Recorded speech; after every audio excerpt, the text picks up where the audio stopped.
What is communication? Communication क्या है? Communication में दो लोग होते हैं, एक जन बात करने वाला, एक जन सुनने वाला। जो बात कर रहा होता है उसको हम जो स्पीकिंग मतलब जो इन्फॉर्मेशन दे रहा होता है, और एक जन है वो इन्फॉर्मेशन रिसीव कर रहा होता है। जब दोनों में तालमेल जम जाता है, एक बात बोलने वाले में और सुनने वाले में, तो उसको हम बोलेंगे इफेक्टिव कम्युनिकेशन। अगर दोनों भी लोग एक टाइम पे बात कर रहे हो, दोनों भी इंफॉर्मेशन दे रहे हैं, कोई भी इंफॉर्मेशन रिसीव नहीं कर रहा है, तो उसको हम बोलेंगे वीक कम्युनिकेशन। अगर दोनों भी लोग सुनने वाले हो, दोनों भी बात नहीं कर रहे हैं, वो बात करेगा तो मैं जवाब दूंगा, मैं बात नहीं करूंगा, वो बात करेगी तो मैं जवाब दूंगा, मैं बात नहीं करूंगा, ऐसे सिचुएशन में दोनों भी रिसीव करने की कोशिश कर रहे हैं, बोल नहीं रहे हैं या इंफॉर्मेशन दे नहीं रहे हैं, वो होता है वीक कम्युनिकेशन। या कोई रिलेशनशिप में एक जन सिर्फ बात करेगा, दूसरे का सुनेगा ही नहीं, उसको भी बोलेंगे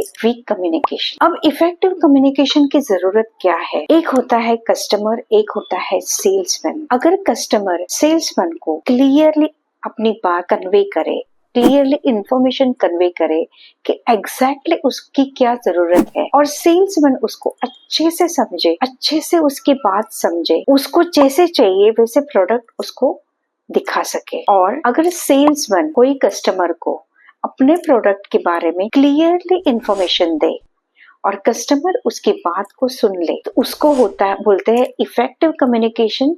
effective communication means a very good sell. Second, जब कोई पेशेंट डॉक्टर के यहाँ जाता है और अपनी बात क्लियरली एक्सप्रेस करता है, क्लियरली बताता है उसको क्या प्रॉब्लम है, डॉक्टर उसको जैसे बता रहा है क्लियरली समझ रहा है उसके प्रॉब्लम को, इफेक्टिव कम्युनिकेशन, इलाज अच्छे से हो सकता है। फिर है हमारे घर में, हमारे फैमिली मेंबर्स में, स्पेशली हस्बैंड एंड वाइफ में, जब कम्युनिकेशन इफेक्टिव होता है, मतलब एक जन बात कर रहा है, अपनी फीलिंग्स को क्लियरली एक्सप्रेस कर रहा है, बता रहा होता है कि मुझे ऐसे नहीं ऐसे चाहिए, ये प्रॉब्लम है, ये है, अपने फीलिंग्स को एक्सप्रेस अच्छे से कर रहा होता है, और दूसरा खुद का मतलब नहीं डालते हुए क्लियरली उसकी बात को समझ रहा होता है। यहाँ पे अगर दोनों के कम्युनिकेशन में एक अच्छा सा तालमेल होता है, तो वो होता है इफेक्टिव कम्युनिकेशन। दोस्तों, 50% of problems in relationship misunderstanding, गलतफहमी और कम्युनिकेशन गैप की वजह से होती है। काफी बार हमें ये समझ में ही नहीं आता है सामने वाले के बोलने का मतलब क्या है, क्योंकि हम उस तरीके से सुनते नहीं हैं।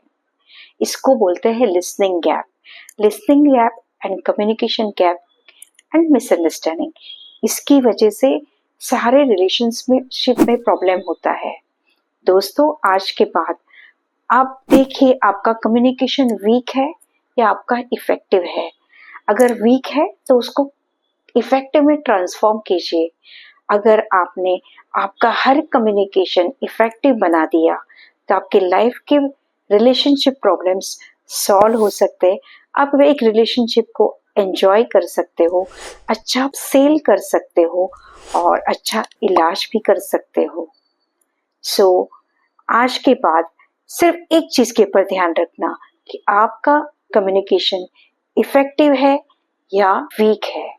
अगर वीक है तो ट्रांसफॉर्म इनटू इफेक्टिव कम्युनिकेशन।